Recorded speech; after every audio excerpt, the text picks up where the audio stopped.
Good afternoon, all the students of 10th class. Today we are going to discuss our poem number 4th, How to Tell Wild Animals. It is written by C. Wells. C. Wells जो हैं वो एक ऐसी poet थी जिन्होंने काफ़ी अच्छे से डिस्क्राइब किया है वेरियस वाइल्ड एनिमल्स को इन अ ह्यूमरस वे. ह्यूमरस होता है एक हंसी वाले से तरीके में. The poet suggested some dangerous ways to identify wild animals or wild animals she also tells about the strange habits and behavior of some wild animals also. So without wasting our time, let's move to our first stanza. If ever you should go by chance to jungle in the east, and if there should to you advance a large tawny beast, if he roars at you as you are dying, you will know it is the Asian lion. यहाँ poet क्या कहती है? Poet कहती है Asian lion जो है ना वो लार्ज है. He is it is a large tawny beast with a fearful roar. काफ़ी बहुत डरावने तरीके से वो दहाड़ता है. He always advance to his prey. वो अपने शिकार की तरफ हमेशा बढ़ता है. He is brownish yellow in colour and found in the forest of the eastern countries of the world. She has humorously explained the Asian lion could kill a person with its roar. Now move to our second stanza. Second stanza says, or if sometime when roaming round, a noble wild beast greets you with black stripes on a yellow ground, just notice if he eats you. This simple rule may learn you the Bengal tiger to discern. यहाँ पर poet ने जो है हमें क्या बताने की कोशिश की है? The poet says that the Bengal tiger roams in the jungle and looks very noble in his creature. His skin is of yellow color and there are black strips on it.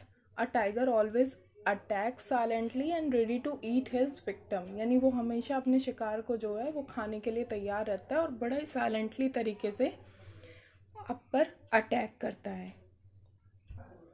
Now move to our third stanza.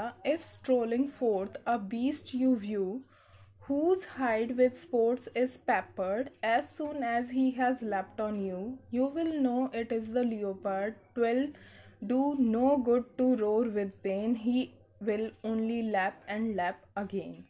अब यहाँ पर strolling का मतलब क्या है? Wandering, घूमना. और peppered का मतलब स्पॉटेड, यानी जिस पर थोड़े थोड़े स्पॉट होंगे. तो वो कहता है कि अगर कोई घूमते हुए आपको ऐसा जानवर मिल जाए जिसकी खाल पर बहुत ज़्यादा धब्बे से बने हुए हैं और जैसे ही वो आप पर झपटे तो आप समझ जाएं कि वो एक लियोपर्ड है. लियोपर्ड दर्द से चिल्लाने का उसके सामने कोई फ़ायदा नहीं होता है क्योंकि वो आपको बार बार खाता ही रहेगा. तो leopard has a spots on his skin. He leaves on his prey and Yeats it up. He always kill its prey for only pleasure. And if you are crying out of pain, it feels pleasure. So he is so terrifying and powerful. यहाँ पर हमें ये बात समझ आ जाती है जो वो लियोपर्ड के बारे में बोलते हैं. Now move to our fourth stanza. If we are walking round your yard, you meet a creature there who hugs you very very hard. But be sure it is a bear. Yard का मतलब अपने आंगन. That means the poet says humorously वो बता रही है वो इस चीज़ को भी. A bear can come to human colony also. वो आपके आसपास भी आ सकता है. He hugs up a person and can put to death. बिल्कुल मरने तक की कगार पर ले जाता है. A bear catches holds of its victim in the case. The victim struggles to get free. The bear gives another hug until the victim gives up. जब तक विक्टिम बिल्कुल अपने आप को उसके सुपूत नहीं कर देता तब तक वो छोड़ता नहीं है. A bear portrays as a loving creature that hugs you. एक लविंग सा है ना, कोई आपको अगर हग करता है, गले लगाता है, दैट मीन्स वो एक लविंग सा क्रिएचर है. But a novice, that means कोई नो सीखा हो, who doesn't know about the ways of bear, maybe he misunderstand. ठीक, this hug he may think that it is a loving creature. वो शायद ये भी सोच ले कि ये तो काफ़ी लविंग क्रिएचर है क्योंकि ये आकर मेरे को हग कर रहा है. असल में वो आपको मार रहा है. Now move to our fifth stanza. If you have any doubts, I guess he will give you just one more caresses. Though to distinguish beast of prey, a novice might nonplus. ये यहाँ पर हमने समझ चुके हैं.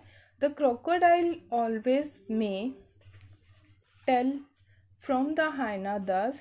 Hyena comes with merry smiles, but if they weep they are crocodile. अब यहाँ पर पोएट हमें किसके बारे में बता रहे हैं?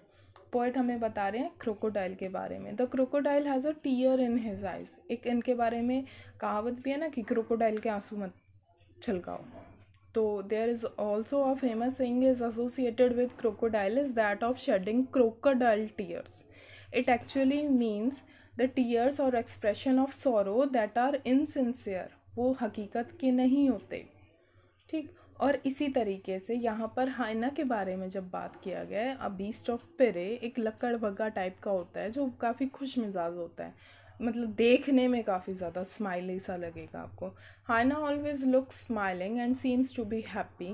हमेशा. In fact it does not laugh only, its face appear so. हकीकत में वो नहीं हंस रहा होता है, उसका बस फेस ऐसा लगता है.